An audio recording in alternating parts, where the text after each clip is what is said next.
আমাদের কাছে যেটুকু মজুদ আছে এবং আগামী সপ্তাহে আমাদের যে কার্গোগুলো ভেরবার জন্য আমরা কনফার্মেশন পেয়েছি। আমি দায়িত্ব নিয়ে বলছি যে জ্বালানি নিয়ে কোনো সংকট হবে না সরবরাহ ক্ষেত্রে। জনগণকে আশ্বস্ত করতে চাই, জ্বালানি সরবরাহ নিয়ে আমি মনে করি তাদের দুশ্চিন্তা হবার মতো কোনো কারণ নেই। আমি দায়িত্ব নিয়ে বলছি। যেমনটি দেখতে পাচ্ছেন, তেল নিয়ে ৯-৬ এবং বিভিন্ন স্থানে যে দৃশ্য দেখা যাচ্ছে, তেলের দাম নিয়ে শঙ্কা এবং তেলের দাম বৃদ্ধি হতে পারে সেই শঙ্কা থেকে রাজধানীর বিভিন্ন তেলের পাম্পগুলোতে যেই শঙ্কার সৃষ্টি হয়েছে এবং সেই বিষয়গুলো তদারকি করতে এই মুহূর্তে রাজধানীর একটি তেলের পাম্পে জ্বালানি মন্ত্রী। 94% চিনিযুক্ত অরেঞ্জ ড্রিঙ্কস না, নিন জিরো ক্যাল অরেঞ্জ ড্রিঙ্ক পাউডার। যে সংশয়টি জনমনে তৈরি হয়েছে, সবাই চুপ থাকি। যে সংশয়টি জনমনে তৈরি হয়েছে আমরা এটিকে অস্বাভাবিকভাবে দেখছি না। কারণ একটি যুদ্ধাবস্থা বিরাজ করছে সারা পৃথিবীতেই। সংশয় বলেন, আতঙ্ক বলেন, দুশ্চিন্তা বলেন, এটা বিরাজ করছে।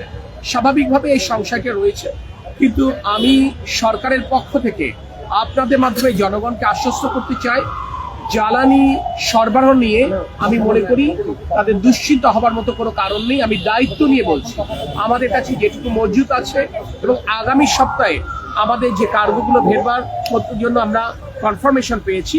আমি দায়িত্ব নিয়ে বলছি যে জ্বালানি নিয়ে কোনো সংকট হবে না সরবরাহ ক্ষেত্রে। কিন্তু আপনারা নিজেরা জানেন, গণমাধ্যমে এটা আপনারা তুলে ধরেছেন, গত কয়েকদিনে স্বাভাবিক যেটুকু চাহিদা থাকে তার থেকে 2 থেকে 3 গুণ কিন্তু আমরা সাপ্লাই দিয়েছি। তারপরে কিন্তু এরকমের একটি অস্থিরতা আমরা দেখা যাচ্ছে। আমি যাদের সাথে কথা বললাম অনেকেই কিন্তু স্বীকার করেছেন, সাধারণত ওনারা যতটুকু তেল নেন আজকে সবাই ট্যাঙ্কি ফুল করতে যাচ্ছে।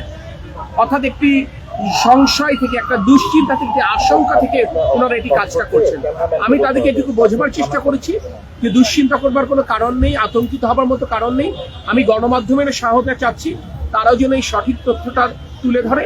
আমরা যদি সকলে স্বাভাবিক থাকবার চেষ্টা করি তাহলে ইনশাল্লাহ এই সংকট এখনো নেই, ভবিষ্যতে তৈরি হবার মতো আমি কোনো আশঙ্কা অনুভব করছি না। কারণ আমাদের যে মজুদ আছে এবং আমাদের যে পাইপলাইনে যে কার্গোগুলো আছে, ইনশাল্লাহ এটা আমরা মিট করতে পারবো। কিন্তু আমি সবাইকে এই কথাটি বলবো যে জনগণের ভোটে নির্বাচিত সরকার জনগণের দুঃখ দুর্দশা এবং দুর্ভোগ কমানোর জন্য সর্বতভাবে সচেষ্ট রয়েছে।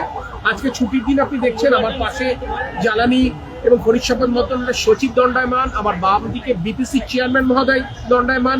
আমি যেমন এই দুটো পেট্রোল পাম্প পরিদর্শন করছি, আমাদের মন্ত্রণালয়ের মন্ত্রী মহোদয়ও তার মতো করে পরিদর্শন করছেন, মাননীয় প্রধানমন্ত্রী সার্বক্ষণিক এই বিষয়টি নজর রাখছেন।